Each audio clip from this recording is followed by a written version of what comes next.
दरम्यान श्याम मानव यांनी केलेले दावे खरे असल्याचं अनिल देशमुखांनी म्हटलंय। ठाकरे सरकार पाडण्यासाठी फडणवीसांनी संपर्क साधला होता असंही अनिल देशमुख म्हणाले। फडणवीसांनी एका व्यक्तीच्या माध्यमातून माझ्याशी संपर्क साधला। फडणवीसांनी ठाकरे अजित पवारांवर खोटे आरोप करण्यासाठी सांगितलं होतं, तर श्याम मानव यांच्या दाव्यानंतर देशमुखांनी भाजपवर हे आरोप केलेले आहेत। श्याम मानव यांनी जे सांगितलं ते सत्य आहे।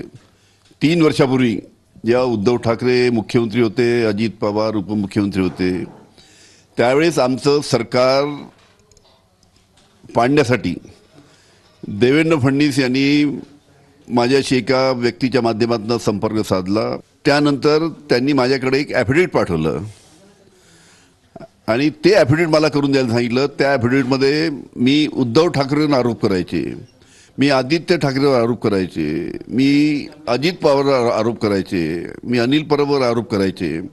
अशा पद्धतीने त्यांनी मला ॲफिडेविट करून द्यायला सांगितलं होतं। मी ते ॲफिडेविट करून देण्यासाठी नकार दिला। मी जर ते ॲफिडेविट करून दिलं असतं तर उद्धव ठाकरे अडचणीत आले असते, आदित्य ठाकरे अडचणीत आले असते, अजित पवार अडचणीत आले असते, कारण की मी खोटे आरोप त्यांच्यावर करायचं असं त्यांचा आग्रह होता।